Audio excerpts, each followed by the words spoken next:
कहानी की शुरुआत में हम एक कपल को दी विच डाइनर नाम के एक रेस्टोरेंट के पास जाते हुए देखते हैं। रेस्टोरेंट के बाहर के बोर्ड पर लिखा था कि ये रेस्टोरेंट सूरज डूबने के बाद और सूरज निकलने के पहले तक ही खुला रहता है। वो रेस्टोरेंट बंद था, इसीलिए वो लोग वहाँ से चले जाते हैं। लेकिन उनके वहाँ से जाते ही वो रेस्टोरेंट की सारी लाइट्स ऑन हो जाती है और रेस्टोरेंट के बोर्ड पर मैजिकली ये लिखा जाता है कि हम लोगों की इच्छाएं भी पूरी करते हैं। इसके बाद हमें रेस्टोरेंट के अंदर एक आदमी को दिखाया जाता है। वो रेस्टोरेंट के शेफ को अपनी परेशानी बता रहा था और वो शेफ उसके लिए खाना तैयार कर रही थी। इस रेस्टोरेंट की जो शेफ थी वो एक चुड़ैल थी। वो लोगों को अपना खाना खिलाकर उसकी इच्छाएं पूरी करती थी। वो आदमी कहता है कि मेरे 2 बच्चे हैं, मुझे उन्हें खुश रखने के लिए पैसों की जरूरत है, इसीलिए मेरी विश ये है कि मैं कल की लॉटरी जीत जाऊं। जिसके बाद वो विच उसे एक डिश ला कर देती है और उससे कहती है कि तुम्हारी आंखें बहुत अच्छी है। वो आदमी उस डिश को खाने लगता है तो विच उसे रोकती है और उसे कहती है कि मेरी इच्छा पूरी करने वाली डिश को खाकर तुम्हारी विश तो पूरी हो जाएगी, लेकिन तुम्हें इसकी कीमत चुकानी होगी। वो आदमी विच की पूरी बात नहीं सुनता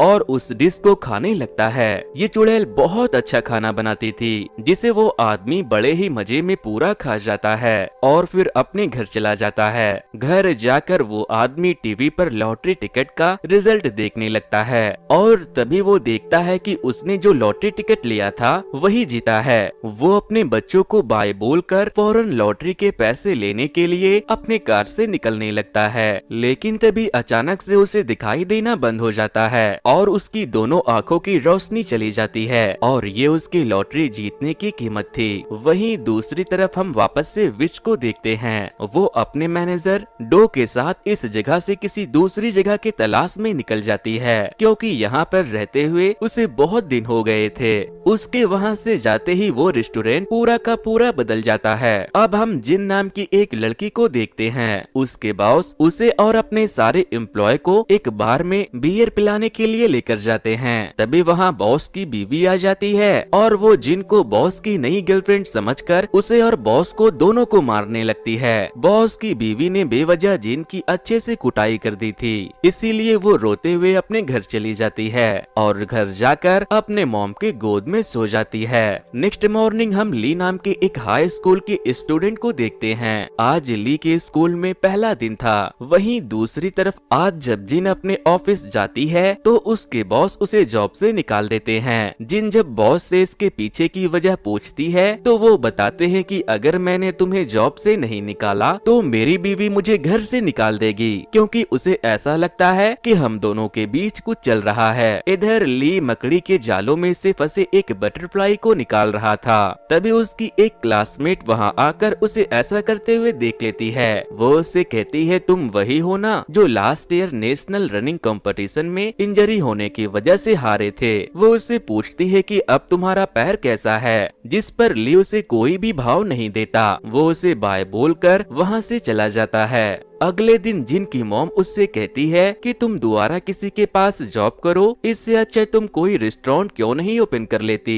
इसके बाद जिन की मॉम उसे एक रेस्टोरेंट के पास लेकर जाती है और उससे कहती है कि इस रेस्टोरेंट की ओनर ने मुझसे कहा था कि वो इस जगह को बेचना चाहती है। वो लोग अंदर जाते हैं तो रेस्टोरेंट की ओनर कुंग उन्हें वो जगह अपने शेफ और अपने सारे इक्विपमेंट के साथ 5 करोड़ में बेचने के लिए तैयार हो जाती है। जिसके बाद अगले ही दिन जिन की मॉम बैंक से लोन लेकर उस जगह को खरीद लेती है और पूरा पेपर वर्क भी क्लियर करवा लेती है। इधर हम ली को देखते हैं। इंजरी के बाद वो फिर से रनिंग कंपटीशन में पार्टिसिपेट करने की तैयारी कर रहा था। शाम को जब ली घर आता है तो उसके डैड ड्रिंक करते हुए उसे बताते हैं कि मैंने एक नया घर लिया है, नेक्स्ट वीक हम वहाँ शिफ्ट होने वाले हैं। नेक्स्ट मॉर्निंग जिन अब उस रेस्टोरेंट की मालिक बन चुकी थी। उसके रेस्टोरेंट में बहुत सारे कस्टमर भी आए थे जिनकी मॉम बहुत खुश थी। तभी उनका शेफ आकर उनसे कहता है कि मुझे कुछ दिनों की छुट्टी चाहिए, मुझे कुछ काम से अपने गांव जाना है। दूसरी तरफ ली के क्लास के एक बच्चे योंग को उसके क्लास के बदमाश बच्चे जबरदस्ती अपना बचा हुआ बासी खाना खिला रहे थे। थोड़ी देर के बाद जब क्लास शुरू होती है तो योंग को वोमिटिंग आने लगती है। वो बाथरूम की तरफ जाने लगता है तो वो बदमाश लड़के उसे पकड़कर टीचर को बोल देते हैं, जिससे कि योंग वहीं उल्टी कर देता है। इसके बाद ली योंग के पीछे बाथरूम में जाता है और उसे अपनी रनिंग सूट देकर उसके गंदे कपड़े साफ करने लगता है। ली ने योंग की मदद की थी, इसीलिए वो उसे अपने साथ अपने घर रहमीन खिलाने लेकर जाता है, जहाँ ली देखता है कि योंग की माँ बहुत बीमार है और वो खांस रही है। तभी उसे अपनी मॉम की याद आने लगती है। योंग की मॉम भी इसी तरह खांसते खांसते मर गई थी। अब हम वापस से विच को देखते हैं। वो अब जिन के घर के पास ही रह रही थी। विच के पैरों में खुद की विश पूरी करते करते स्कैर्स पड़ चुके थे। उसका सपोर्टर जो कि उसका परछाई भी था, वो उससे कहता है कि अगर आपने दोबारा अपने लिए कोई विश मांगी तो हो सकता है आपकी जान चली जाए। अगले दिन जिन के रेस्टोरेंट में सिर्फ एक ही कस्टमर आया था। उनका सिर्फ वहाँ नहीं था, इसीलिए उसके लिए खाना जिनकी मॉम ने बनाया था। लेकिन उस कस्टमर को मॉम के हाथों का खाना थोड़ा भी पसंद नहीं आता, इसीलिए वो वहाँ से चला जाता है। थोड़ी देर के बाद मॉम को पता चलता है कि उनके रेस्टोरेंट की पुरानी ओनर कुंग ने उनके बगल में एक बहुत ही अच्छा और बड़ा रेस्टोरेंट खोल लिया है और सारे कस्टमर उनके पास ही जा रहे हैं। इसीलिए वो दोनों कुंग के पास जाती है और उससे कहती है कि तुमने ऐसा क्यों किया? तुमने तो अपने सारे स्टाफ और सामान के साथ अपने रेस्टोरेंट को मुझे दे दिया था। तभी वहाँ पर वो सिर्फ भी आ जाता है, जिसके खाने के टेस्ट के वजह से कस्टमर उनके दुकान पर आते थे।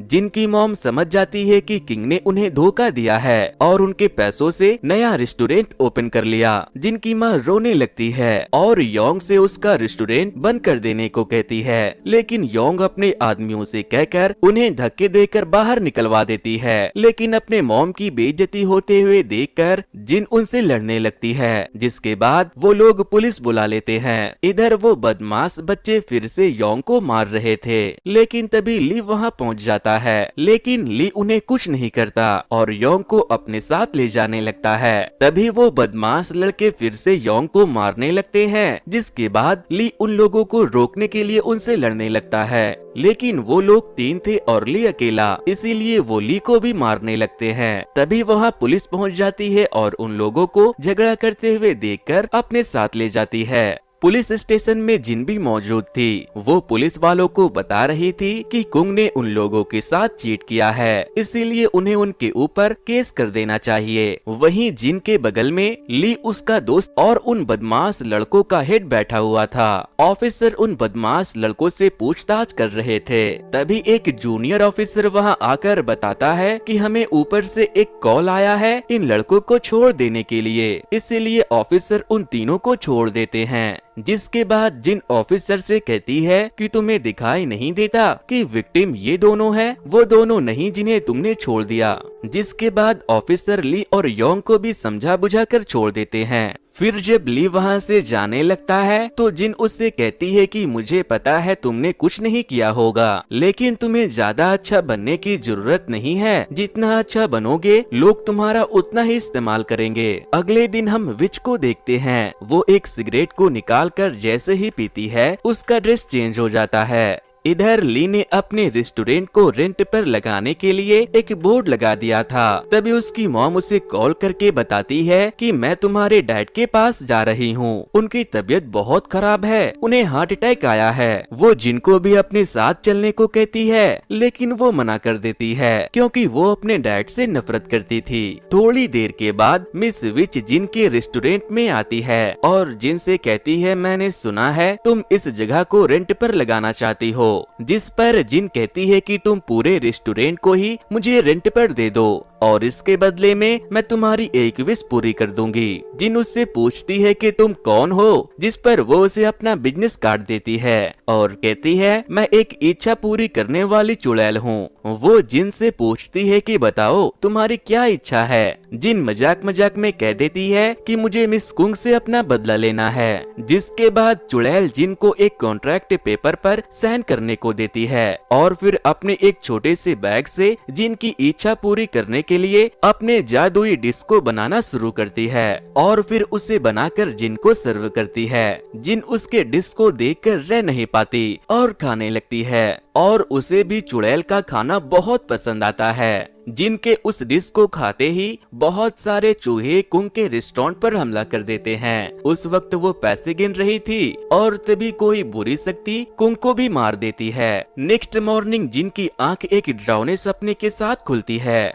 और उसे पिछले रात घटी घटना याद आने लगती है जब वो मिस विच से मिली थी। उसे ये सब एक सपना लग रहा था। नेक्स्ट मॉर्निंग जब जिन तैयार होकर रेस्टोरेंट जाने लगती है तो वो पुलिस वालों को कुंग की डेड बॉडी ले जाते हुए देखती है। विच ने जिन की इच्छा पूरी कर दी थी, जिसे देखकर जिन के होश उड़ जाते हैं और वो बहुत अफसोस करने लगती है। अब हम एक बे नाम के एक लड़के को देखते हैं। वो एक धोबी के पास जाकर उसे उसके कस्टमर के कपड़े वापस करता है जिसे उसने इंटरव्यू देने के लिए भाड़े पर लिया था। बे बहुत लंबे समय से जॉब की तलाश कर रहा था। उसके पास उसे देने के लिए पैसे नहीं थे, इसीलिए वो धोबी उसे खूब गालियां देता है। इधर जिन रेस्टोरेंट पहुंच चुकी थी। वो मिस विच से पूछती है कि क्या आपने ही कुंग को मारा है? तो वो कहती है नहीं, उसे मैंने नहीं, तुमने अपने रिवेंज के लिए मारा है। जिन विच के ऊपर गुस्सा करने लगती है और चिल्लाने लगती है कि मैंने तो बस उससे बदला लेने को कहा था। जिनकी बिहेवियर से विच बहुत गुस्सा हो जाती है। वो उसे धक्का दे देती है और कहती है कि किसी को मौत दे देना, इससे बड़ा बदला और क्या हो सकता है। विच के गुस्सा करने से वो पूरी जगह जलने लगी थी, जिसके बाद जिन रोते हुए वहाँ से भाग जाती है। अगले दिन ली का एग्जाम चल रहा था। योंग अपने फोन में देखकर चीटिंग कर रहा था, लेकिन ये बात बदमाश गैंग के लीडर को भी पता था, इसीलिए वो योंग को फोन कर देता है, जिससे कि उसका फोन वाइब्रेट होने लगता है। तभी फोन का आवाज सुनकर टीचर वहां आ जाते हैं और योंग से फोन छीनकर उसका एग्जाम कैंसिल कर देते हैं। एग्जाम के बाद ली योंग के पीछे जाने लगता है तो उसके पैर में दर्द होने लगता है, इसीलिए वो डॉक्टर के पास जाता है, जहां डॉक्टर उसे बताते हैं कि तुम्हारे पैर में फिर से चोट लग गई है। ये चोट उसे उस दिन बदमाश लड़कों से लड़ते वक्त लग गया था, इसीलिए डॉक्टर उसे 1 महीने तक रेस्ट करने को कहते हैं। इधर जिन अपने एक दोस्त के साथ एक बार में जाकर खूब ड्रिंक करती है और फिर नशे में वहाँ से निकलकर मिस विच के पास पहुँच जाती है। वो उसका ड्रिंक पीकर उससे कहती है कि मुझे इस रेस्टोरेंट के प्रॉफिट में आधा हिस्सा चाहिए, जिस पर विच कहती है कि ठीक है। ये सुनकर जिन वहाँ से वापस चली जाती है। वहीं दूसरी तरफ ली योंग से मिलने के लिए हॉस्पिटल जाता है, क्योंकि योंग ने खुदकुशी करने की कोशिश की थी। योंग ली से कहता है कि मैं ना तो पढ़ाई में अच्छा हूँ, ना ही स्पोर्ट्स में। मैं अपने लैब के साथ करूँ तो क्या करूँ, मेरे अंदर तो खुद को खत्म करने की भी हिम्मत नहीं है। इधर विच से मिलने के लिए एक दूसरी विच आती है और उससे कहती है कि अगर तुमने अपनी हदें पार की तो तुम विच नहीं रह जाओगी, जिस पर विच कहती है कि तुम क्या सीसीटीवी हो जो हमारे ऊपर नजर रख रही हो, तुम अपने काम से काम क्यों नहीं रखती। जिसके बाद वो वहाँ से चली जाती है। अब हम ली को देखते हैं। वो बिल्डिंग से नीचे कूदने वाला था, क्योंकि अपने पैरों में चोट लगने के बाद वो अपने डैड का उसका एथलीट बनने का सपना पूरा नहीं कर सकता था और अपने दोस्त की भी कोई मदद नहीं कर सकता था। वो बिल्डिंग से छलांग लगाता, इससे पहले उसे उसके दोस्त योंग का कॉल आता है। योंग कहता है कि मैं हार नहीं मानूंगा, मैं लड़ूंगा। जिस पर ली कहता है ये तुमने बहुत अच्छा डिसीजन लिया है, तुम्हें इतनी जल्दी हार नहीं मानना चाहिए। इसके बाद ली भी बिल्डिंग से कूदने का थॉट अपने दिमाग से निकाल देता है। दोस्तों, अगर ये वीडियो आपको अच्छी लग रही हो तो इस वीडियो को लाइक करके मेरे चैनल को सब्सक्राइब करना बिल्कुल भी ना भूले, क्योंकि वीडियो को लाइक और चैनल को सब्सक्राइब करने में उतना वक्त नहीं लगता जितना वक्त मुझे आप लोगों के लिए इस तरह की वीडियो बनाने में लग जाती है। अब हम मिस्टर डो को देखते हैं। वो मिस विच के रेस्टोरेंट में आता है और अपने छड़ी के जादू से उस पूरे रेस्टोरेंट के इंटीरियर को बदल देता है। तभी जिन वहाँ आती है। रेस्टोरेंट का ये वाला थीम देखकर वो सरप्राइज हो जाती है। वो डू से पूछती है कि कौन हो आप, तो वो कहता है कि मैं मिस विच का सपोर्टर हूँ तभी मिस विच भी वहाँ आ जाती है। फिर मिस्टर डो जिन को एक छोटा सा पेड़ गिफ्ट करते हैं और फिर उसे एक झाड़ू भी देते हैं। उस झाड़ू को देखने के बाद जिन को लगता है कि शायद ये वही झाड़ू है जिससे चुड़ैल उड़ती होगी। अब जिन मिस विच के साथ काम करने वाली थी वो मिस विच से पूछती है कि तुम रेस्टोरेंट रात को ही क्यों खोलती हो, रात में कोई नहीं आएगा। जिस पर मिस विच कहती है कि तैयार हो जाओ, कोई आने वाला है। थोड़ी देर के बाद ली उसी रेस्टोरेंट के पास से गुजर रहा था। आज उसने कुछ नहीं खाया था, इसीलिए वो उस रेस्टोरेंट के अंदर चला जाता है जहां वो जिन को देखता है। वो उसे जानती थी क्योंकि वो उसे पुलिस स्टेशन और ग्रोसरी स्टोर पर पहले भी मिल चुकी थी। तभी वहां विच भी आ जाती है, लेकिन जिन ली को वहां से अपने साथ लेकर बाहर चली जाती है और उससे कहती है कि तुम कहीं और जाकर खा लो क्योंकि ये रेस्टोरेंट एक चुड़ैल का है जो तुम्हें अपना जादुई डिश खिलाकर तुम्हारे एक इच्छा को पूरा करेगी, लेकिन तुम्हें इसके बदले में उसे कुछ देना होगा। ली कहता है कि फिर तो मुझे उसका डिश जरूर खाना चाहिए और फिर वो वापस से रेस्टोरेंट के अंदर चला जाता है। विच उसे कहती है कि तुम एक बार जो विश मांगोगे उसे फिर बदल नहीं सकते और कीमत वो होगी जो मैं चाहूंगी। ली कहता है कि मुझे मंजूर है, लेकिन आप प्लीज मिस जिन को मेरे विश के बारे में मत बताना।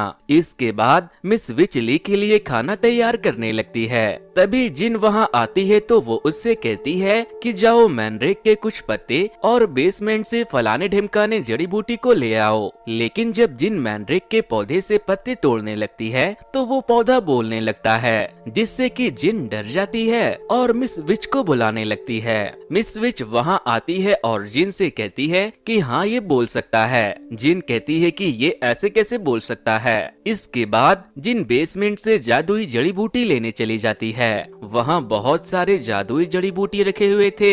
जिन जड़ी बूटियों को लाकर मिस विच को देती है। वो जब उस जड़ी बूटियों को अपने खाने में मिलाती है तब हम रेस्टोरेंट के बाहर से किसी शक्ति को वहाँ आते हुए देखते हैं। इसके बाद मिस विच ली को खाना सर्व करती है और ली को भी उस चुड़ैल का खाना बहुत पसंद आता है। इसके बाद जब वो वहाँ से जाने लगता है तो मिस विच उसे अपना बिजनेस कार्ड देती है। उसके वहाँ से जाने के बाद जिन विच से पूछती है कि ली ने क्या विश मांगा, जिस पर वो उसे ली के विश के बारे में बताने से मना कर देती है। ली वहाँ से अपने घर पहुँचता है तो उसके डैड अपने नए घर में शिफ्ट होने के लिए पैकिंग कर रहे थे। अगले दिन फिर से जब जिन सो रही थी तो उसे बहुत डरावने सपने आते हैं।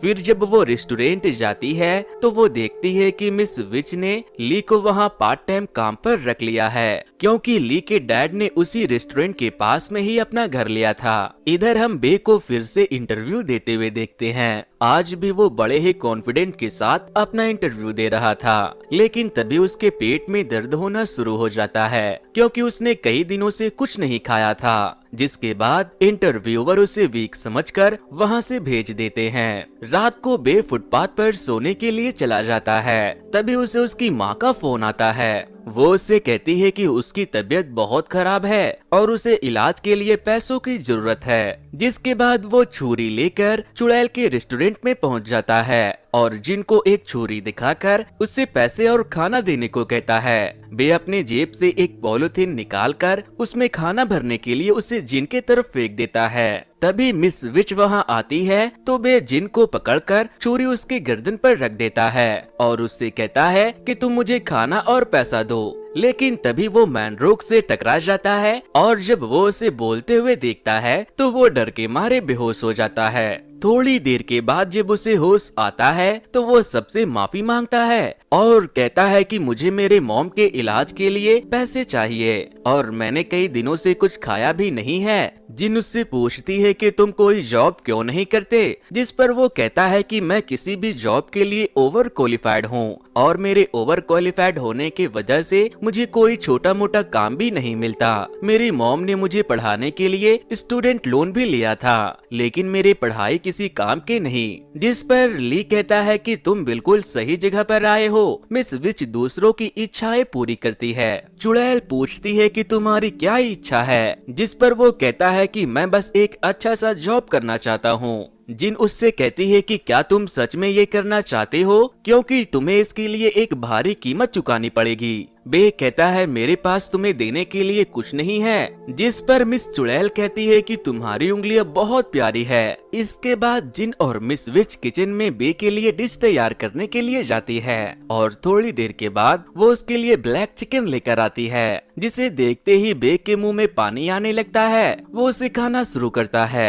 और वो इतना बेसब्र की तरह खाता है जैसे वो सालों से भूखा था। मस्त खा कर बे कहता है कि वाह चुड़ैल वाह, क्या खाना बनाया है तुमने। इसके बाद जब वो वहाँ से जाने लगता है तो ली उससे कहता है कि कल सुबह होते ही तुम्हारी इच्छा जरूर पूरी हो जाएगी। बे वहाँ से खाकर खुशी खुशी रोड की तरफ टहल रहा था, तभी वो एक आदमी को एक लड़की को मारते हुए देखता है। वो उस आदमी को रोकने की कोशिश करता है तो वो आदमी उसे चाकू दिखाता है और उसे वहाँ से भाग जाने को कहता है, लेकिन बे नहीं जाता और उस आदमी से उस लड़की को छोड़ देने को कहता है। लेकिन वो आदमी चाकू लेकर बे के ऊपर ही हमला कर देता है। वो चाकू बे के अंदर घुसने वाला था, लेकिन बे ने चाकू पकड़ लिया था। तभी वहाँ पुलिस आ जाती है और पुलिस से बचने के चक्कर में वो आदमी अपने चाकू को पीछे खींचता है तो बे की 2 उंगलियां कट जाती है और वो तड़पने लगता है। तभी उसे विच की बात याद आती है जब उसने कहा था तुम्हारी उंगलियां बहुत अच्छी है। फिर ब्लैक कलर की कोई शक्ति वहाँ आती है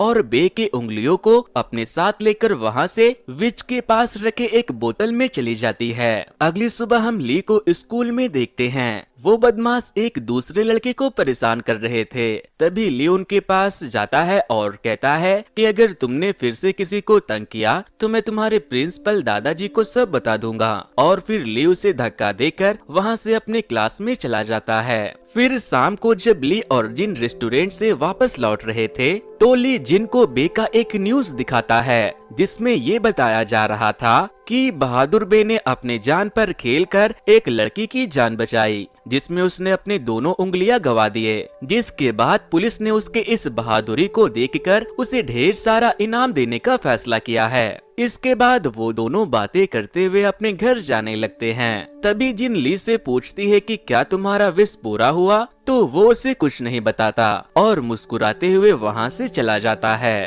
अगली सुबह जब जिन सो रही थी तो उसे एक सपना आता है। उसे अपने सपने में बे की कटी हुई उंगलियां दिखाई देती है। वो डर कर मारे वहाँ से भागती है तो वो अपने बचपन में पहुँच जाती है, जहाँ एक औरत उसका हाथ पकड़ती है तो उसे एक भूत दिखाई देता है और तभी उसकी नींद खुल जाती है। आज कई दिनों के बाद योंग वापस से स्कूल आया था। ली उसे वेलकम करता है और एक लड़की उसे अपना नोटबुक भी देती है, लेकिन तभी वो बदमाश लड़के फिर से उसे परेशान करने लगते हैं। आज जब वो हमेशा की तरह उन्हें देखकर खड़ा नहीं होता तो एक लड़का उसे जबरदस्ती पकड़कर खड़ा कर देता है। योंग कहता है कि अब मैं तुमसे नहीं डरता। तभी ली उसे छुड़ाता है और उससे कहता है कि तुम क्या पागल वागल हो। ली उससे धक्का देकर पीछे करने लगता है। तभी वहाँ उनकी टीचर आ जाती है तो वो दोनों अपने सीट पर जाकर बैठ जाते हैं। दूसरी तरफ हम देखते हैं कि जिन की मॉम उसके डैड के पास से वापस आ गई थी। जिन अपनी मॉम से पूछती है कि माँ मुझे कुछ सपने दिखाई दे रहे हैं। जब मैं 5-6 साल की थी तब क्या मेरे साथ कुछ हुआ था?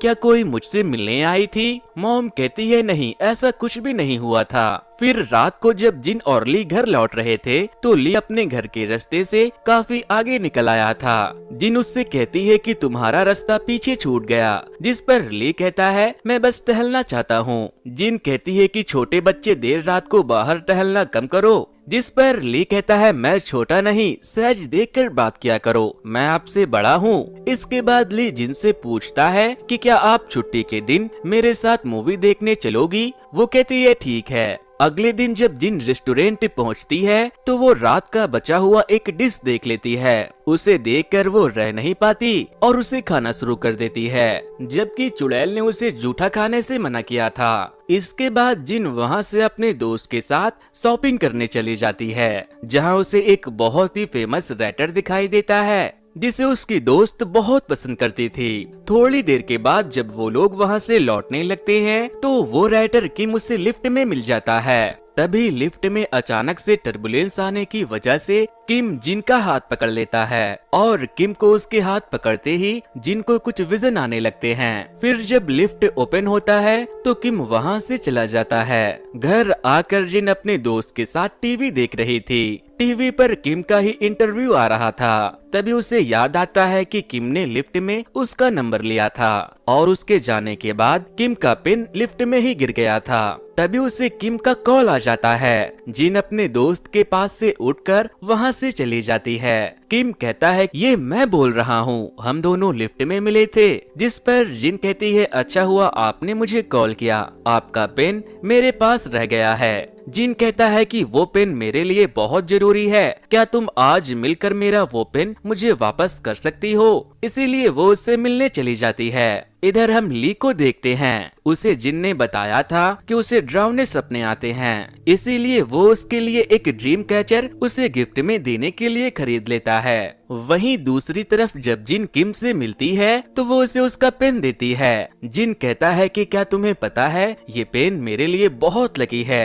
क्योंकि इसे मेरी माँ ने मुझे दिया था। इसके बाद किम जिन को उसके घर छोड़ता है और फिर मिलूंगा बोलकर वहाँ से चला जाता है। वहीं दूसरी तरफ ली रेस्टोरेंट पहुँच जाता है। वहाँ मिस्टर डो भी मौजूद थे।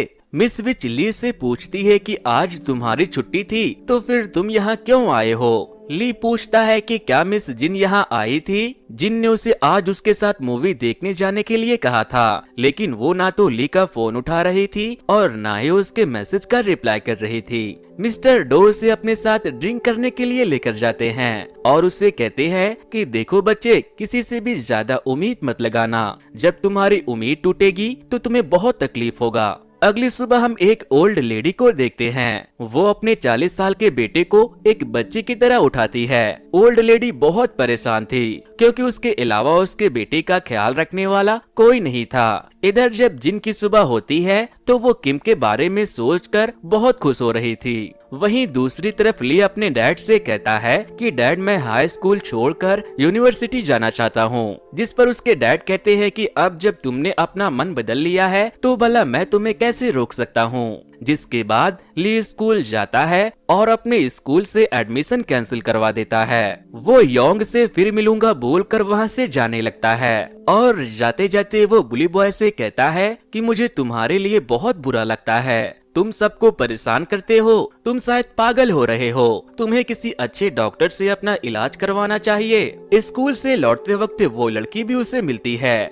जो उसे पसंद करती थी। वो ली से पूछती है कि क्या तुम जा रहे हो? तो वो कहता है कि मैं स्कूल छोड़कर जीईडी के लिए तैयारी करूंगा ताकि मैं यूनिवर्सिटी में एडमिशन ले सकूं। इसके बाद ली वहाँ से रेस्टोरेंट चला जाता है जहाँ जिन उसे मिलती है तो वो जिन को बताता है कि मैंने स्कूल छोड़ दिया है क्योंकि मैंने जीईडी के लिए प्रिपेयर करने का प्लान बनाया है। तभी जिन कल उसके साथ फिल्म देखने न जाने के लिए सॉरी बोलती है, जिस पर ली कहता है कि कोई बात नहीं, हम फिर कभी चले जाएंगे। अगले दिन वो ओल्ड लेडी रेस्टोरेंट में कुछ स्वीट के साथ आती है और वो उस स्वीट को जिन को दे देती है। फिर वो जिन से पूछती है कि तुम्हारी एज कितनी है? जिन कहती है कि मैं 28 साल की हूँ। फिर वो ओल्ड लेडी उससे पूछती है कि क्या तुम सिंगल हो? जिन पूछती है कि आप मुझसे ये सब सवाल क्यों कर रही हो? जिस पर वो कहती है कि मेरा बेटा अभी अभी 40 साल का हसीन जवान हुआ है, मैं उसके लिए बिल्कुल तुम्हारी तरह एक लड़की की तलाश कर रही हूँ।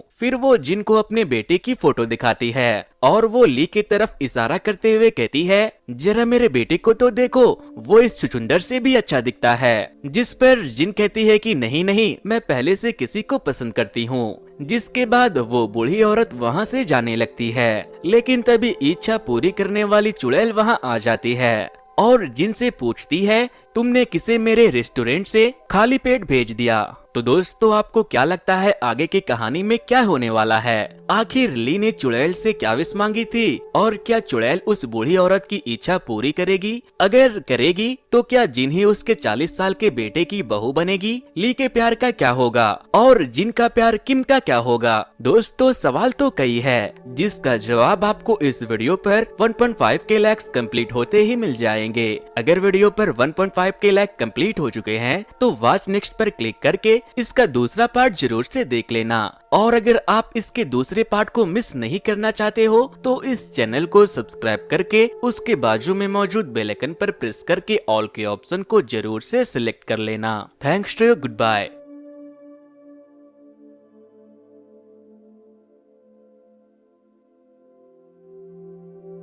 तो दोस्तों दी डायनर विच के पिछले पार्ट में अब तक हम लोगों ने देखा था कि चुड़ैल के रेस्टोरेंट में एक बूढ़ी औरत आती है जो जिन को देखकर उसे पसंद कर लेती है और उसे अपने 40 साल के बेटे की बीवी बनाने का सोचने लगती है। लेकिन इच्छा पूरी करने वाली चुड़ैल वहां आकर उस बूढ़ी औरत की ये इच्छा पूरी न कर दे, इसीलिए जिन उसे ये कहकर वहां से भगा देती है कि मैं किसी और को पसंद करती हूँ। दोस्तों अगर आपने पहले पार्ट को नहीं देखा तो इसे देखने से पहले आप इस वीडियो के पार्ट 1 को जरूर से देख लें, जहां इच्छा पूरी करने वाली चुड़ैल ने बहुतों की इच्छाएं पूरी की थी, जिसका लिंक मैंने आपको कमेंट बॉक्स, डिस्क्रिप्शन और ऊपर आई बटन पर दे दिया है। तो दोस्तों जब वो बूढ़ी औरत वहां से जाने लगती है तो उसे रेस्टोरेंट के बाहर लगे बोर्ड पर ये लिखा हुआ दिख जाता है कि हम आपकी इच्छाएं पूरी करते हैं। वहीं मिस विच जब जिन और ली से बूढ़ी औरत के बारे में पूछती है तो वो कहते हैं कि वो रास्ता भटक गई थी। इसके बाद जिन मिस विच को एक डिश लाकर खाने के लिए देती है। मिस विच कहती है कि ये मुझे पसंद नहीं। जिन उससे पूछती है कि क्या आपने पहले कभी इसे खाया है, जिस पर वो कहती है हाँ, मेरी मॉम ने इसे मुझे खिलाया था। ली पूछता है कि मिस विच अगर आप बुरा ना माने तो मैं आपसे एक बात पूछूं? वो कहती है पूछो। जिस पर ली उससे पूछता है कि क्या आपकी माँ भी आपकी तरह चुड़ैल है? तो वो कहती है कि चुड़ैल का होने वाला हर खून चुड़ैल ही होता है, लेकिन ये बात अगर उसे बताया नहीं जाए तो सही वक्त आने पर उसे खुद से पता चल जाता है। तभी जिन नोटिस करती है कि पिछले कुछ दिनों से उसे बार बार बहुत बुरे सपने आ रहे हैं। इसीलिए वो मिस विच के पास जाकर उससे कहती है कि पिछले कुछ दिनों से मुझे भी कुछ ठीक नहीं लग रहा, और तो और मुझे डरावने सपने भी आ रहे हैं। क्या मैं भी चुड़ैल बनने वाली हूँ? जिस पर मिस विच कहती है ये तुम पर डिपेंड करता है कि तुम चुड़ैल बनना चाहती हो या नहीं। जिन उसके बातों को नहीं समझती और वहाँ से चली जाती है। घर लौटते वक्त किम उसे कॉल करता है और मिलने के लिए बुलाता है। जिन जब उसके पास मिलने के लिए जाती है तो वो कहता है कि मैं बीमार हूँ और फिर वो जिन के करीब आने की कोशिश करने लगता है। अगली सुबह हम बे को देखते हैं। उसकी 2 उंगलियां कटने के बाद वो बहुत फेमस हो गया था, जिस वजह से उसे एक बहुत बड़े एमएनसी कंपनी में जॉब मिल गई थी, और तो और उसने एक बहुत ही खूबसूरत लड़की से शादी भी कर ली थी। बे अपने जॉब और बीवी से बहुत खुश था। वो अपनी उंगलियों को देखकर अपनी वाइफ से कहता है कि मैंने उस इच्छा पूरी करने वाले रेस्टोरेंट में इन सब के लिए भारी कीमत चुकाई है। जब बे अपनी वाइफ को इन सब के बारे में बता रहा था तो उस वक्त वो बूढ़ी औरत भी वहीं खड़ी थी जो उसकी बातों को सुन लेती है। जिसके बाद वो बूढ़ी औरत दोबारा से चुड़ैल के रेस्टोरेंट में जाती है। इस बार मिस विच भी वहीं मौजूद थी। बूढ़ी औरत मिस विच से कहती है कि मेरी इच्छा ये है कि बस किसी से भी मेरी बेटी की शादी हो जाए और इसके बदले में तुम मेरी दिल जिगर किडनी लिवर जो चाहे ले लेना। जिस पर मिस विच उससे कहती है कि मुझे तुम्हारे पुराने बॉडी पार्ट्स नहीं चाहिए। इसके बाद मिस विच किचन में बूढ़ी औरत के लिए डिश बनाने जाती है, जहां वो जिनको अपने जादुई किताब देखकर उससे कहती है कि इस बार खाना तुम बनाओगी। जिसके बाद जिन उस बुक को खोलती है और उस बूढ़ी औरत के लिए खाना बनाने की रेसिपी खोजने लगती है। वो जादुई रेसिपी की बुक जिनको उस बूढ़ी औरत के लिए नूडल्स बनाने को कहती है। जिसके बाद वो लोग नूडल्स में लगने वाले सारे जादुई जड़ी बूटियों को इकट्ठा करते हैं और नूडल्स बनाकर उसे उस ओल्ड लेडी को सर्व कर देते हैं। बाकियों की तरह ही उस बूढ़ी औरत को भी वो डिश बहुत पसंद आता है, जिसे वो बहुत ही चाव से खाकर पूरा खत्म कर देती है। जिसके बाद ली उससे कहता है कि अब आप आराम से अपने घर जाइए और अपने बेटे के शादी का इंतजाम कीजिए। फिर रात को जब जिन और ली घर लौटने लगते हैं तो ली जिन से कहता है कि मैंने जो पैसे कमाए हैं मैं उन पैसों से अपने डैड के लिए कोई गिफ्ट लेना चाहता हूँ। क्या कल तुम मेरे साथ चलकर उनके लिए कोई गिफ्ट पसंद करने में मेरी हेल्प करोगी? जिन कहती है ठीक है। नेक्स्ट डे जिन ली के साथ एक दुकान पर उसके डैड के लिए कोई गिफ्ट लेने जाती है, जहाँ उसे एक जूता पसंद आता है। लेकिन तभी जिन को किम कॉल करता है और उसे अपने घर पर मिलने के लिए बुलाता है। जिन उसके पास चली जाती है।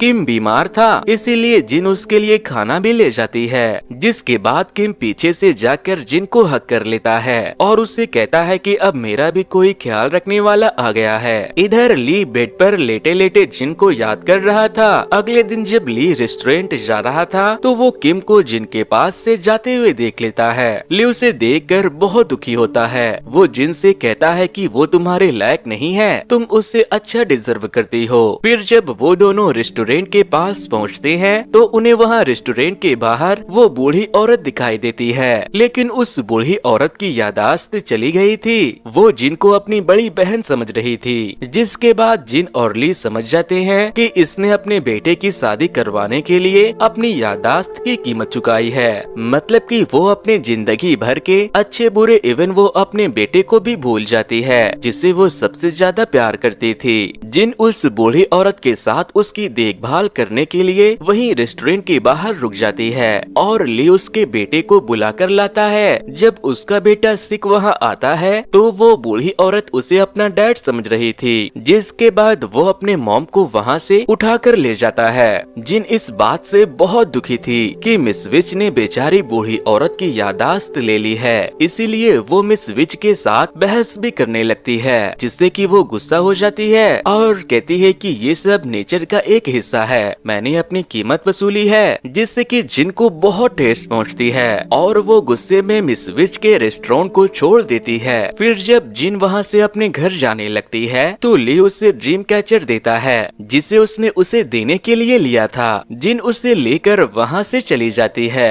और घर आकर अपने मॉम को कॉल करके उससे पूछती है कि आप वापस कब आओगी। तभी उसकी मॉम उससे कहती है कि मैं तुम्हारे डैड को दवा देना भूल गई हूँ, मैं तुमसे बाद में बात करती हूँ। मॉम जब डैड के पास जाने लगती है तो वो वहाँ से किसी को निकलते हुए देखती है और जब मॉम डैड के पास पहुँचती है तो डैड बहुत ही बुरी तरह से तड़प रहे थे, क्योंकि किसी ने उसके ऑक्सीजन मास्क को निकाल दिया था। जिसके बाद वो फौरन डॉक्टरों को बुला लेती है। इधर मिस विच को उसका सपोर्टर उसे जिन का किम के साथ का एक फोटो ला कर देता है, जिसे देखकर विच परेशान हो जाती है, जिस पर वो उससे कहता है कि आप चिंता ना करें, मैं उस पर नजर रखूंगा। तभी वहाँ पर मिस विच की मॉम भी आ जाती है। उसे देखते ही वो विच को अकेला छोड़कर वहाँ से चला जाता है। उसकी माँ उससे कहती है कि अब तुम उसके लाइफ में इंटरफेयर करना बंद करो, नहीं तो तुम अपनी शराब से खुद को खत्म कर दोगी। जिस पर वो कहती है कि आप मेरी माँ बनने की कोशिश मत करो और यहाँ से चली जाओ। अब हम ली को देखते हैं। वो मैंड्रिक से कहता है कि जिनके जाने के बाद मैं बहुत अकेला हो गया हूँ। तभी मिस्टर हो उसके पास आते हैं और उसे अपने साथ ड्रिंक पिलाने के साथ साथ बातें भी करने लगते हैं। हो कहते हैं कि मैं चाहता तो एक इंसान की तरह अपनी पूरी जिंदगी जी सकता था, लेकिन मैं मिस विच से प्यार कर बैठा था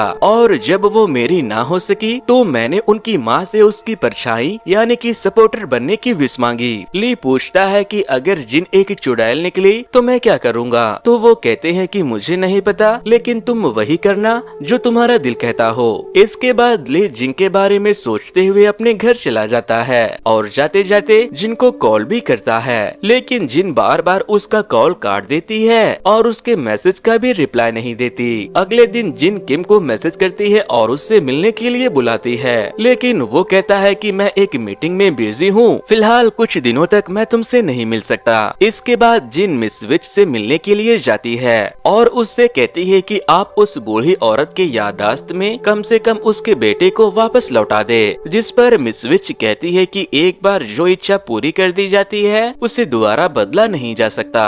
वहीं दूसरी तरफ हम उस बूढ़ी औरत को अपने बेटे सिक के साथ हॉस्पिटल से घर आते हुए देखते हैं। तभी सिक को अचानक से उसकी बचपन की क्रश यौन वहाँ दिखाई देती है, जिस वजह से उसने आज तक शादी भी नहीं की थी। यौन भी उसे पहचान लेती है और उससे पूछती है कि क्या तुम यहीं रहते हो। तो वो उसे अपने साथ अपने घर लेकर जाता है और फिर सिक यौन को अपने माँ की यादाश्त चले जाने वाली बात भी बताता है। बातों बातों में सिक को पता चलता है कि यौन ने भी अभी तक शादी नहीं की है। वो दोनों ढेर सारी बातें करते हैं। अगले दिन जिन उस बूढ़ी औरत से मिलने आती है तो सिक उसे बताता है कि मेरे बचपन का प्यार लौट आया है और मेरी उससे शादी होने वाली है। काश ये सब होते हुए मेरी माँ अपने याददाश्त के साथ देख पाती। जिन ये सब देखकर बहुत खुश होती है और वो वहाँ से रेस्टोरेंट चली जाती है जहाँ ली उसे देखकर बहुत खुश होता है। तभी मिस विच वहाँ आती है तो वो समझ जाती है कि जिन वापस यहाँ पर काम करना चाहती है, इसीलिए वो उससे कहती है कि कल के खाने की तैयारी करो, कल हमारे रेस्टोरेंट में कोई आने वाला है। जिनको वहाँ देखकर मैंड्रिक भी बहुत खुश था। अगले दिन जिन और ली तैयार होकर सिक और यौन की शादी में जाते हैं, जहाँ जिन सिक की माँ को खुश देखकर बहुत खुश हो रही थी। लेकिन जब जिन वहाँ से लौटने लगती है तो वो उसी हॉस्टल के हॉल में किम को देखती है। वो उसके पीछे जाती है तो उसे पता चलता है कि उसी मैरिज हॉल के दूसरे हॉल में आज किम की बेटी का बर्थडे है। किम को किसी और के साथ देखकर जिन बहुत दुखी हो रही थी और तभी ली भी वहाँ पहुँच जाता है। जिन रोने लगती है तो ली उसे अपने साथ वहाँ से लेकर चला जाता है। घर आते वक्त जिन किम के साथ बिताए अपने गुड मोमेंट को याद कर रही थी और दुखी हो रही थी। घर पहुंचकर ली जिन से कहता है कि अगर तुम चाहो तो मुझे फोन करके मुझसे बात कर सकती हो। वहीं दूसरी तरफ हम जिन के मॉम को देखते हैं। वो जिन के डैड के लिए कमरे से स्वेटर लेने जा रही थी, लेकिन तभी मिस विच उसके सामने आ जाती है। जिन की मॉम उससे पूछती है कि क्या जिन ठीक है, तो वो कहती है कि नहीं, उसके साथ कोई गलत हरकत करने वाला है। ये सुनते ही जिन की मॉम घबरा जाती है और उससे कहती है कि ये सब बस उस शराब की वजह से हो रहा है, तुम वो शराब मुझ पर क्यों नहीं डाल देती। जिस पर मिस विच उससे कहती है कि ये सब बदला नहीं जा सकता। इधर ली जब घर जा रहा था तो वो किम को जिन के घर के तरफ जाते हुए देख लेता है। किम जिन के घर पहुंचकर जिन से माफी मांगने लगता है, लेकिन जिन उसकी बेइज्जती करने लगती है, जिसके बाद किम जिन को मारता है और उसके साथ जबरदस्ती करने की कोशिश करने लगता है। लेकिन तभी ली वहां आकर किम को मारकर जिन को बचाता है। जिन पुलिस को फोन कर देती है, जिसके बाद पुलिस उसे पकड़कर पुलिस स्टेशन लेकर जाती है और उससे पूछताछ करती है। किम पुलिस से कहता है कि मेरी गर्लफ्रेंड के साथ किसी बात को लेकर थोड़ी सी मिसअंडरस्टैंडिंग हो गई थी, लेकिन तभी जिन कहती है कि मैं इसकी गर्लफ्रेंड नहीं हूँ और फिर वो पुलिस को एक रिकॉर्डिंग सुनाती है जिससे उसने किम से मार खाते वक्त रिकॉर्ड कर लिया था। पुलिस उसके साथ कुछ करते कि इससे पहले उसका वकील वहाँ पहुँच जाता है, जो कोई और नहीं बल्कि मिस्टर हो थे। मिस्टर हो किम की बेल करवाते हैं और वो आराम से छूट जाता है, लेकिन वो जाने से पहले जिन को जान से मारने की धमकी देता है और फिर वहाँ से चला जाता है। अगले दिन हम जिम को सालों बाद अपने डैड के घर जाते हुए देखते हैं, क्योंकि उसकी मॉम वहीं थी। वहीं दूसरी तरफ हम देखते हैं कि मिस विच ली को अपने पास बुलाकर बैठाती है और उसे कुछ पैसे देते हुए कहती है कि कल से तुम्हें यहाँ काम पर आने की कोई जरूरत नहीं है, क्योंकि मैं इस जगह को क्लोज कर रही हूँ। जिस पर ली कहता है कि मिस विच जिन के साथ ये क्या हो रहा है, मैंने उसके खुशी की विश मांगी थी, लेकिन उसके साथ उल्टा ही हो रहा है। उसका रेस्टोरेंट बंद हो गया, किम ने उससे चीट किया और उसे मारने की भी कोशिश की। तभी मिस विच उससे पूछती है कि अगर तुम्हें एक और बार अपनी किसी विश को पूरा करने का मौका मिले तो तुम क्या विश मांगोगे। तो वो कहता है कि मैं इस बार उससे प्रोटेक्ट करने और खुश रहने की विश मांगूंगा।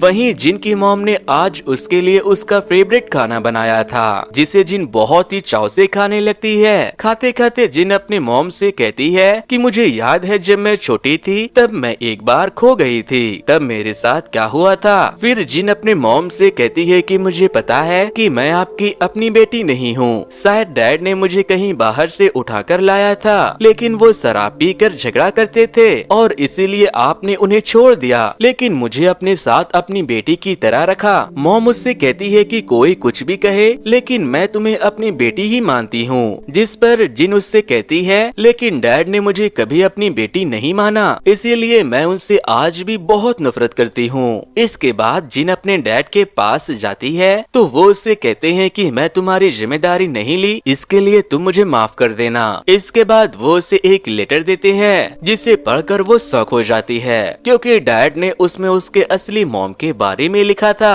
इधर मिस विच जिन को याद करते हुए अपने लिए एक डिश तैयार करने में लगी थी। तभी हम मिस विच के पैरों में लगे गहरे घाव के निशान को भी देखते हैं, जो उसे खुद की विश पूरी करते करते लगी थी। मिस विच अपने लिए एक खाना तैयार करती है और उसे खाने के लिए बैठ जाती है, लेकिन वो उसे खाती इससे पहले जिन वहाँ पहुँच जाता है। जिन मिस विच से कहती है कि मैं अपने डैड से मिलने के लिए गई थी, जिस पर मिस विच उससे कहती है कि तुम किम को भूल जाओ, सब कुछ रेडी है, मेरे खाना खाते ही तुम्हारा बदला पूरा हो जाएगा और किम दोबारा तुम्हें टच करने की कोशिश भी नहीं करेगा। लेकिन जिन मिस विच को वो खाने के लिए नहीं देती और कहती है कि मुझे सब याद आ गया है, वो आप ही थी जो मेरे बचपन में मुझे कैंडी दिया करती थी और चोरी चुपके हमेशा मेरा ख्याल रखती थी, क्योंकि आप ही मेरी असली मॉम थी। विच को ये बात पहले से पता था, लेकिन उसने कभी भी जिन को ये बात नहीं बताया था। इसके बाद वो जिन को अपने पास्ट के बारे में पूरी कहानी बताती है। वो बताती है कि मैं तुम्हारे डैड से एक म्यूजियम में मिली थी, जहां हम दोनों ने एक दूसरे को देखते ही पसंद कर लिया और बहुत जल्दी शादी भी कर ली। हम दोनों एक साथ बहुत खुश थे। फिर एक दिन मुझे पता चला कि तुम्हारे डैड पहले से शादीशुदा है, जिसके बाद मैं उनसे नफरत करने लगी। मेरा दिल टूट चुका था, इसीलिए मैंने ये विश मांगी कि तुम्हारे डैड का जो भी बच्चा हो, उसका दिल भी हमेशा मेरी तरह ही टूट जाए। लेकिन उस वक्त मुझे ये नहीं पता था कि उसका बच्चा मेरे पेट में ही पल रहा है। फिर जब मुझे ये बात पता चली तो मैंने मुझे फेट कराने वाली चुड़ैल यानी कि मेरी माँ से बहुत रिक्वेस्ट की कि वो इस विश को खत्म कर दे, लेकिन उन्होंने मुझसे कहा कि एक बार अगर कोई विश मांग ले तो फिर उसे बदला नहीं जा सकता। फिर जब तुम पैदा हुई तो मैंने तुम्हें तुम्हारे मॉम को दे दिया ताकि तुम मुझसे दूर रहकर खुश रह सको। तुम्हारी मॉम कभी भी माँ नहीं बन सकती थी, इसीलिए उसने तुम्हें अपने बच्चे के रूप में एक्सेप्ट कर लिया। जिन विच के ऊपर गुस्सा करने लगती है क्योंकि उसने उसे खुद से दूर रखा और उसके विश की वजह से वो हमेशा दुखी रहती थी। मिस विच उससे कहती है कि अब मैं इस डिश को खाकर किम से बदला लूंगी ताकि वो दोबारा तुम्हें नुकसान ना पहुंचाए। जिस पर जिन कहती है कि मैं अपनी इच्छा खुद पूरी करूंगी, आपको मेरे लिए कुछ भी करने की जरूरत नहीं है। जिसके बाद जिन बुक लेकर अपने लिए डिश ढूंढने लगती है। तभी मिस विच उसे बताती है कि तुमने एक बार पहले भी विश मांगी है और विच का ब्लड होने के वजह से अगर तुमने दोबारा से विश मांगी तो तुम भी मेरी तरह विच बन सकती हो। लेकिन जिन उसकी बात नहीं मानती और अपने लिए डिश तैयार करके खाने के लिए बैठ जाती है। जिन ने अपने लिए एक नहीं 3 डिश बनाया था। उसका पहला डिश खाते ही किम की बीवी बेहोश होकर गिर जाती है और फिर बहुत सारी काली शक्तियाँ जिनके अंदर समाने लगती है। अब हमें कुछ दिनों के बाद का सीन दिखाया जाता है जहाँ जिन ली के साथ मूवी देखने के लिए जाती है और घर लौटते वक्त जिन ली का शुक्रिया करती है क्योंकि उसने किम से उसकी जान बचाई थी। वहीं दूसरी तरफ हम मिस विच को एक डिश बनाते हुए देखते हैं और मिस्टर हो उसकी हेल्प कर रहे थे। वो लोग जैसे ही खाना बनाकर रेडी करते हैं वैसे ही जिन अपनी मॉम के साथ वहाँ पहुँचती है और तभी ली भी वहाँ आता है। इसके बाद वो सारे लोग मिलकर खाने के लिए बैठते हैं। ली को लग रहा था कि ये भी कोई इच्छा पूरी करने वाला ही डिश है, लेकिन तभी मिस विच उसे बताती है कि इसे मैंने हम सब के खाने के लिए बनाया है। तभी ली को एक मैसेज आता है कि वो GED के एग्जाम में पास हो गया है, जिससे उनके सेलिब्रेशन की खुशी और बढ़ जाती है। सब खा पी कर बहुत खुश थे। इसके बाद मिस विच जिनके मॉम से कहती है कि आपका मेरी बेटी का ख्याल रखने के लिए बहुत बहुत शुक्रिया। जिस पर वो कहती है कि अगर आपने मुझे जिनकी जिम्मेदारी नहीं दी होती तो मैं कभी भी माँ नहीं बन पाती। इसके बाद जिन ली को बताती है कि मैंने उस दिन किम से बदला लेने को लेकर विश नहीं मांगी थी, बल्कि मैंने उसके उसी की बीवी के साथ खुश रहने की विश मांगी थी। वहीं हम किम को देखते हैं कि उसकी बीवी ठीक है और किम भी अब अपने बीवी के साथ बहुत खुश है। अगले दिन हम मिस विच को उस रेस्टोरेंट को छोड़कर जाते हुए देखते हैं क्योंकि वो एक जगह पर ज्यादा वक्त तक कभी नहीं रहती थी। जिन उससे कहती है कि आप चली गई तो इस जगह का क्या होगा, तो वो कहती है कि अब से इस जगह की देखभाल तुम करोगी। तभी मिस्टर ओ वहाँ आते हैं और मिस विच को अपने साथ लेकर चले जाते हैं। उनके वहाँ से जाने के बाद ली मिस विच के सिगरेट को देखती है। वो उसे उठाकर जैसे ही पीती है वो चुड़ैल बन जाती है और तभी वहाँ पर ली भी आता है। वो अब जिन का सपोर्टर बन गया था क्योंकि ये उसकी विश थी कि वो हमेशा जिन को खुश रखे और उसे प्रोटेक्ट करे। इसीलिए मिस्टर हो ने अपनी सपोर्टर वाली एक छड़ी उसे देकर उसे जिन का शैडो और सपोर्टर बना दिया था। जिन भी उसे अपने साथ देखकर बहुत खुश होती है। कहानी के एंड में हम जिन को किसी की इच्छा पूरी करने के लिए एक डिश को बनाते हुए देखते हैं और इसी के साथ ये कहानी यहीं पर खत्म हो जाती है। तो दोस्तों दी विच का सेकंड पार्ट आपको कैसा लगा हमें कमेंट करके जरूर बताना। वैसे दोस्तों कुछ दिनों पहले ही मैंने एक कोरियन हॉरर मूवी को एक्सप्लेन किया था जिसका लिंक आपको वॉच नेक्स्ट पर देखने को मिल जाएगा। अगर आप लोगों ने उसे नहीं देखा तो वॉच नेक्स्ट पर क्लिक करके उसे जरूर से देख लेना। थैंक्स।